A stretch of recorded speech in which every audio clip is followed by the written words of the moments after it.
I always thought my 18th birthday would be the beginning of something new, a doorway into freedom, maybe even respect. Instead, it became the night my world shattered. The cake was still glowing with candles, my friends laughing, my mom Laura smiling nervously across the table. For a split second, I let myself believe Richard, my stepdad, might finally acknowledge me as his daughter. But then he stood up, his chair scraping across the floor, and silence devoured the room. His eyes were cold, merciless, as he said the words that sliced straight into me. "You're not my real daughter, and starting tonight, you're out of this house." Gasps filled the air. Before I could even breathe, he hurled a plastic bag stuffed with my clothes at my feet. My mom trembled, but said nothing. So I picked it up, walked into the pouring rain, and that's when a black car pulled up beside me. The rain hadn't started yet when Richard threw the bag at my feet, but it felt like a storm had already broken inside me. My hands trembled as I picked it up, my cheeks burning under the weight of every stare in the room. My best friend, Maya, shifted in her chair. Her lips parted as if she wanted to say something, but I shot her a tiny shake of my head. I couldn't bear for anyone to make this uglier than it already was. "Richard, please," my mom whispered, her voice cracking. "Not here, not like this." He snapped his head toward her, eyes like steel. "Laura, she's 18. She's no longer my responsibility. She's nothing to me, and the sooner she understands that, the better." I wanted to scream, to shout that I was something, that I mattered, but my throat closed tight, suffocating me. "Mom," I whispered, desperate, my voice nearly breaking. "Say something. Tell him I don't have to leave." Her hands clutched the edge of the table, knuckles white, but she didn't move. Richard's hand rested heavy on the back of her chair, a silent threat. And that silence, her silence, it hurt worse than his words. I looked around the room. My friends stared down at their plates, eyes wide, mouths pressed shut. No one wanted to be part of this war. No one wanted to defy the man towering over me. "You have 5 minutes," Richard said flatly. "Then I want you out of this house." I swallowed hard, my chest burning. Every part of me wanted to argue, to demand answers, to scream that he was cruel, heartless, inhuman. But I could see it in his face. He wanted this moment. He wanted to humiliate me, to strip me of dignity in front of everyone I loved. So I did the only thing I could. I bent down, grabbed the bag, and stood tall, even though my legs were shaking beneath me. My voice came out as a whisper, almost lost in the tension. "Fine. If you don't want me here, I'll go." Maya shot up from her chair. "Harper, wait." "No." I cut her off quickly. My eyes stung with tears I refused to let fall. "Don't. Please, just let me go." I turned toward the door. My mom let out a choked sob, but she still didn't stop me. She still didn't choose me. That was the final wound. As I opened the front door, the first drops of rain hit my skin, cold and sharp like the truth I could no longer deny. I didn't belong here. I never had. By the time I stepped onto the street, the sky opened up completely, drenching me in seconds. The bag dug into my shoulder. My shoes slapped against wet pavement, and every step away from that house felt like walking further into exile. But I kept walking, because staying meant breaking. And I refused to let Richard see me break. The rain poured harder with every step I took, plastering my hair to my face and soaking through my thin dress until it clung to my skin. The plastic bag Richard had thrown at me was already sagging, its thin handles cutting into my palm. It wasn't just heavy with clothes, it felt like it carried every ounce of shame I had been collecting for years. I wanted to look back, to see if maybe, just maybe, my mom would come running after me. But when I glanced over my shoulder, the house was nothing more than a shadow behind sheets of rain. The warm glow from the windows mocked me, a reminder of a family I never truly belonged to. My throat burned as tears mixed with raindrops. I kept replaying the moment Richard's words cut through the party. "You're not my real daughter. And starting tonight, you're out." Why did it hurt so much when I had always known he hated me? Maybe because part of me had still hoped foolishly that turning 18 would change something, that he might finally see me as more than a burden. Stupid, I muttered to myself. my voice trembling. So stupid.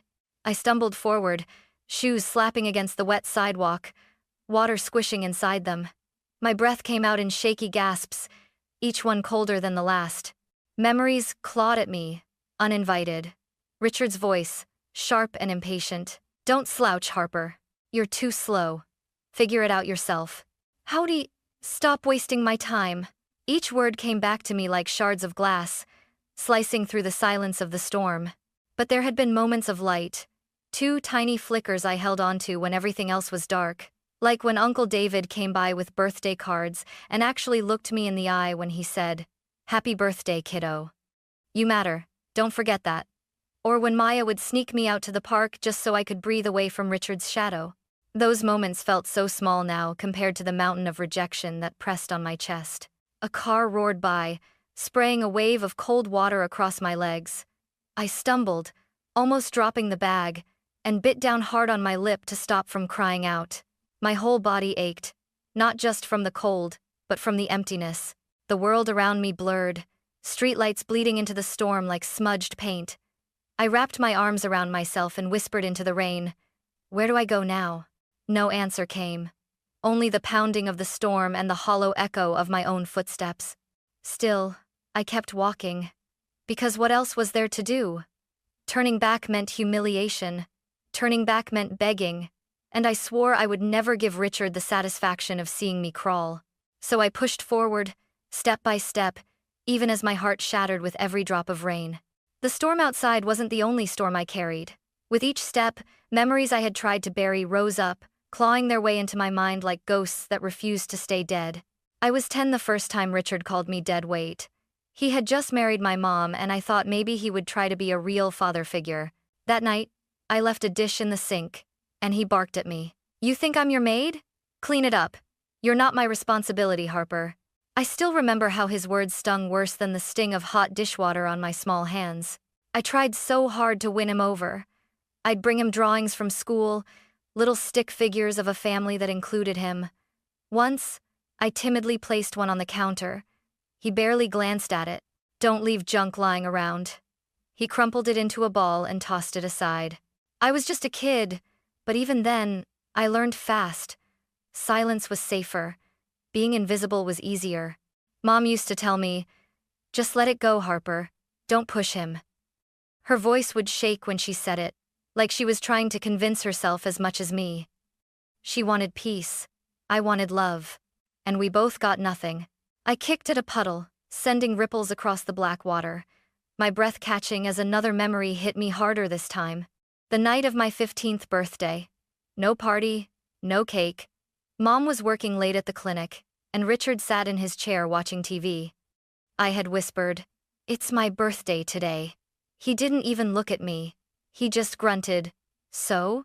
You want a medal?" I went to bed that night clutching a pillow, trying to believe that tomorrow might be different. But tomorrow never came. And yet, some part of me still hoped. Even this morning, when I woke up on my 18th birthday, I told myself things might change.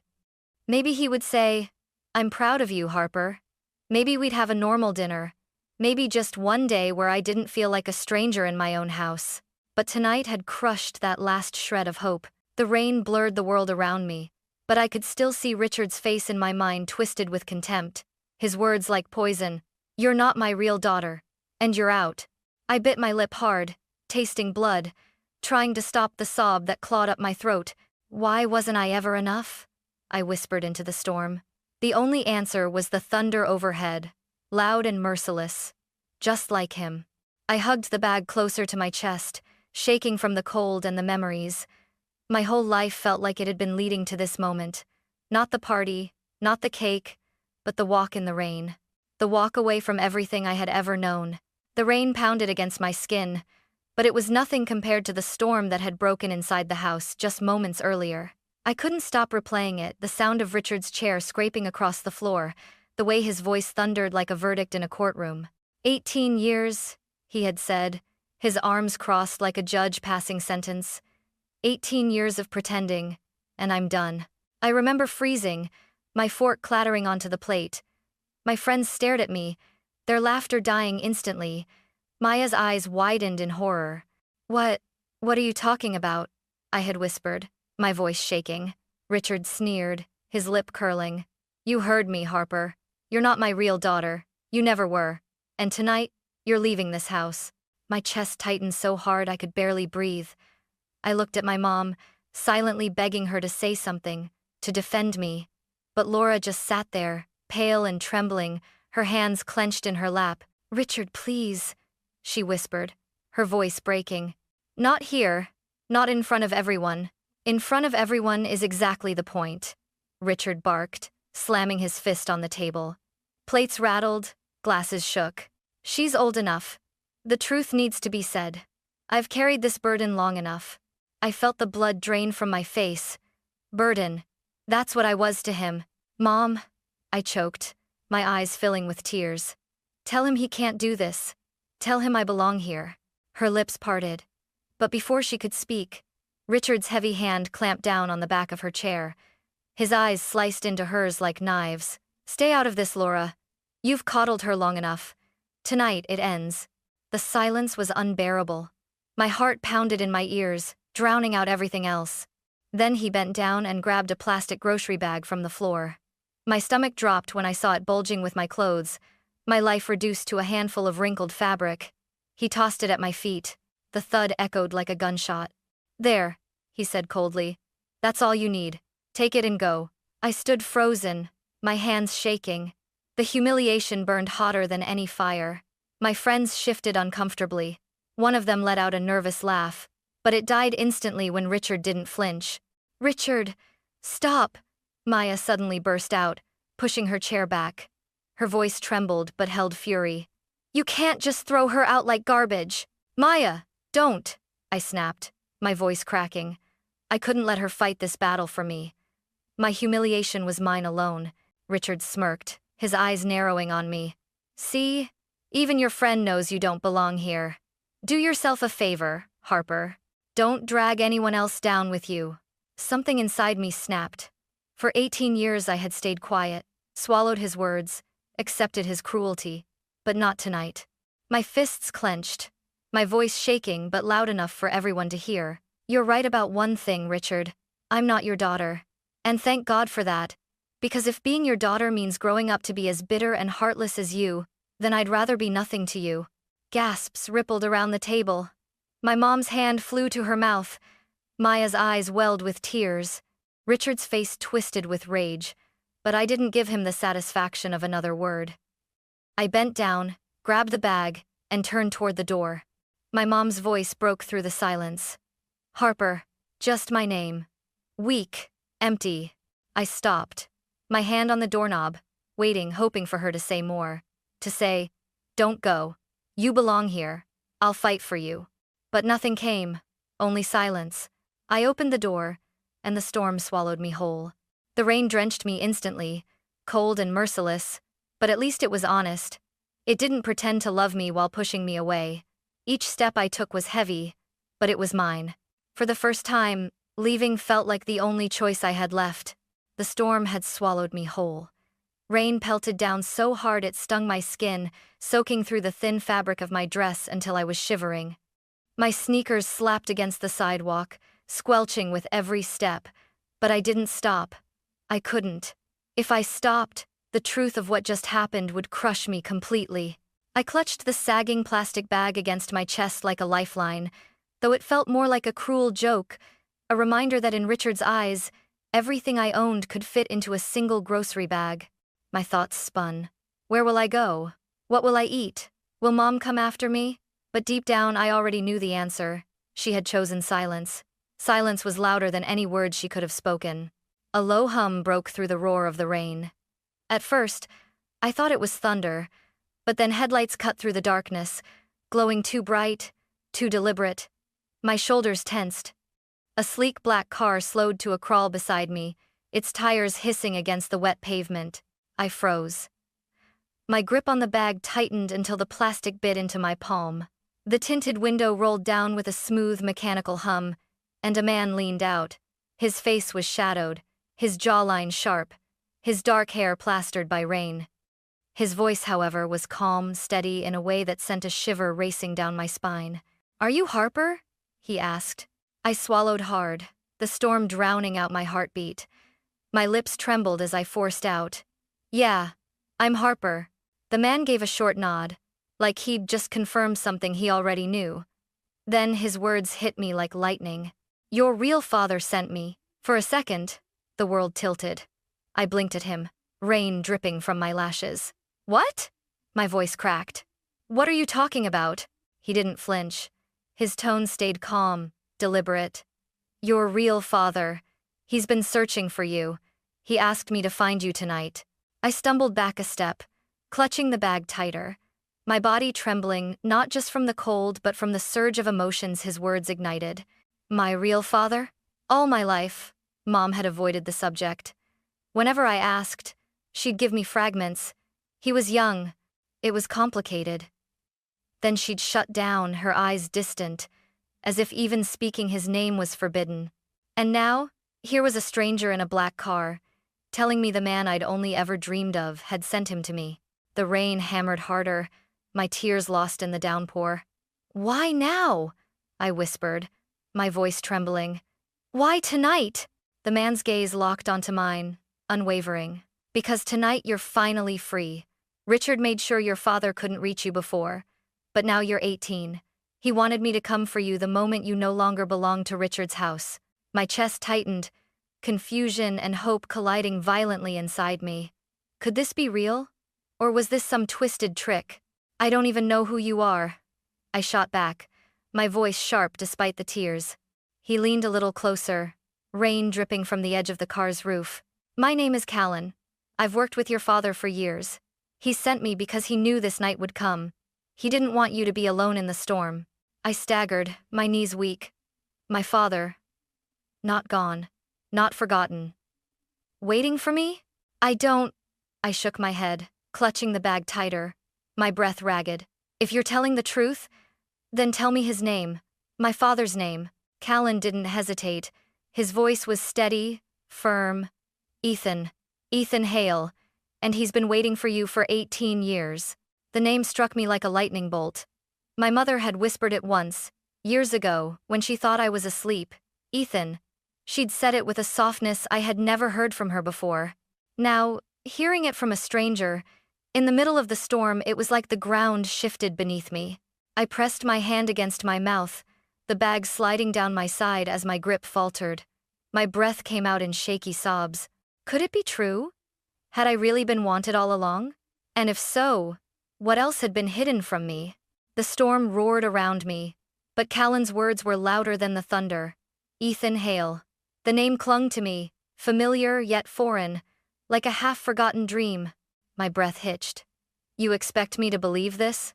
That some father I've never met just sent you to pick me up like an abandoned package?" Callan didn't flinch. His hands gripped the steering wheel, steady, as if he had rehearsed this moment. "Not abandoned, Harper. Stolen. Your father didn't leave you. Richard made sure you would never know the truth." The rain pelted harder, my pulse racing. "Don't lie to me." My voice cracked, tears spilling down my cheeks. If he wanted me, where was he when I was 10? When Richard called me worthless? Where was he when I cried myself to sleep every night? For the first time, Callan's expression softened. He reached over to the passenger seat and lifted a small envelope, edges damp from the storm. He held it out through the open window. "He was fighting for you, and he never stopped. Read this." My hands shook as I took the envelope. The paper was thick, expensive, so unlike the cheap plastic bag Richard had given me. I slid my finger under the flap and pulled out two things, a folded letter and a photograph. The photo stole my breath first. A younger man with dark hair and strong eyes cradled a newborn wrapped in a hospital blanket. His smile was wide, proud, unshakable. The baby was me. I pressed the photo to my chest, my tears blurring the image. My voice came out as a whisper. He held me. "He never wanted to let you go," Callan said quietly. My trembling hands unfolded the letter. The ink was bold, written in a steady, deliberate hand. "Harper, my daughter, I have waited 18 years for this moment. Not a day has passed that I haven't searched for you. I wanted to be there for every birthday, every scraped knee, every laugh, and every tear. But I was forced away. Richard twisted everything, took you from me, and made sure I could never reach you. But nothing ever changed this truth. You are my daughter, and I love you, always. The words blurred as my tears spilled faster. My lips trembled as I whispered them out loud. You are my daughter, and I love you. The letter slipped in my shaking hands. My chest ached so deeply I thought I might collapse. All this time, I whispered, my voice breaking, I thought I was unwanted. That's what Richard wanted me to believe. Callan's eyes met mine through the storm. That was his greatest lie. You were never unwanted, Harper. You were never forgotten. Your father never stopped fighting. I hugged the letter and photograph to my chest, sobbing openly now. For the first time in my life, the weight of 18 years of rejection cracked, and a fragile ember of hope glowed inside me. But doubt still clawed at me. Why now? Why tonight? Because tonight, Richard set you free, Callan said firmly. Your father has been waiting for this day, the day you turned 18, the day Richard no longer had control over you. He sent me the moment you were out that door. I shook my head, dizzy with everything unraveling at once. My whole life had been built on lies, and now the truth stood right in front of me in the pouring rain. I looked back toward the house, its windows still glowing faintly in the distance. Inside was the man who had broken me, and the mother who had stayed silent. Then I looked at the photograph again, the man holding me as a baby, his eyes filled with nothing but love. My voice trembled, but steadied as I whispered, "Take me to him." Callan nodded once. "Get in, Harper. It's time you finally met your father." The hum of the engine was the only sound inside the car as Callan drove me away from the house I had called home for 18 years. The rain softened to a drizzle, the storm easing, as if the sky itself knew something was shifting. I clutched the photo and letter in my lap, my fingers trembling. Every time I glanced down at my baby self in Ethan's arms, my chest tightened with a strange mix of grief and hope. My voice finally broke the silence. Is he really waiting for me? Right now?" Callan nodded through the rearview mirror. "He hasn't slept tonight. He knew Richard would do this. He's been preparing for this moment for years, Harper." The road wound through tall trees, headlights sweeping across wet branches. My heart raced faster with every mile. When the car slowed, turning into a long driveway lit faintly by lanterns, my breath caught. At the end stood a large house, its windows glowing warmly against the damp night. The car stopped. My hands shook as I clutched the letter tighter. Callan turned to me, his voice gentle. "He's inside." I swallowed hard, nerves tangling in my stomach. My entire body felt like it was trembling. What if he doesn't want me anymore? What if this is some mistake? Callan's gaze was steady. "The only mistake was Richard keeping you from him. Go, you'll see." The door opened, and the cool night air brushed against my damp skin. My legs wobbled as I stepped onto the gravel path. Each step felt heavier, as though I was walking not just toward a house, but toward the truth I had been denied all my life. And then the door opened. A man stood in the doorway, his figure illuminated by the warm light inside. His hair was streaked with gray, his face older than in the photo, but those eyes were mine. He froze when he saw me, his hand gripping the doorframe. "Harper!" His voice trembled with disbelief and longing, the sound of a man who had been waiting far too long. My knees buckled, my breath catching. You're real." He stepped forward, his own eyes glistening. "I am. And I've been waiting for you every single day of your life." The dam inside me shattered. I dropped the plastic bag of clothes onto the ground and stumbled forward. Before I could collapse, his arms wrapped around me, strong and steady, pulling me against his chest. I broke. Years of silence, rejection, and loneliness poured out of me in sobs that shook my entire body. He held me tighter, as if afraid I might disappear if he let go. "You were never unwanted," Ethan whispered into my hair. His voice was raw, full of tears. "You were stolen from me. But you are mine, Harper, and I am yours, always." I clung to him, my fists gripping his shirt as if letting go would mean losing him again. All this time, I thought I was nothing. I thought nobody wanted me. He pulled back just enough to cup my face in his hands, his thumbs brushing away the tears. His eyes locked onto mine, fierce and unshakable. You are everything to me. Not a day passed that I didn't fight for you, and now, finally, you're here. The words filled the empty spaces in me I had carried for years. For the first time in my life, I felt what it meant to belong, not because someone tolerated me, but because someone claimed me without hesitation. Behind us, Callan quietly closed the car door, giving us space. Ethan drew me inside, guiding me toward the warm light of the house. The smell of wood smoke and fresh bread wrapped around me like a blanket. We sat at the kitchen table, the photograph and letter still clutched in my hand. Ethan never stopped looking at me, his gaze drinking in every detail as though he was making up for 18 lost years. I tried to come for you, he said, voice breaking, but Richard twisted the truth. He lied to your mother. He made me out to be the villain. By the time I could fight back, too much damage was done. They kept you from me. My heart ached, torn between anger at Richard, grief at my mother's silence, and relief at the man in front of me. So all those nights, when I thought I was alone, my voice cracked. You still wanted me? He reached across the table and took my hand firmly. Every single night. Every single day. You were never alone, Harper. I carried you here. He pressed his hand to his chest. Every second, tears blurred my vision again. But this time they weren't just from pain. They were from healing. For the first time, I wasn't Harper the unwanted. I was Harper, daughter of Ethan Hale, and I was finally home.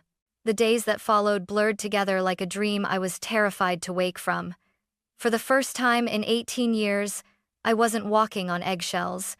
I didn't have to flinch at the sound of footsteps in the hallway. I didn't have to hold my breath when I spoke, praying not to anger someone who never wanted me in the first place. At Ethan's house, silence wasn't heavy, it was peaceful.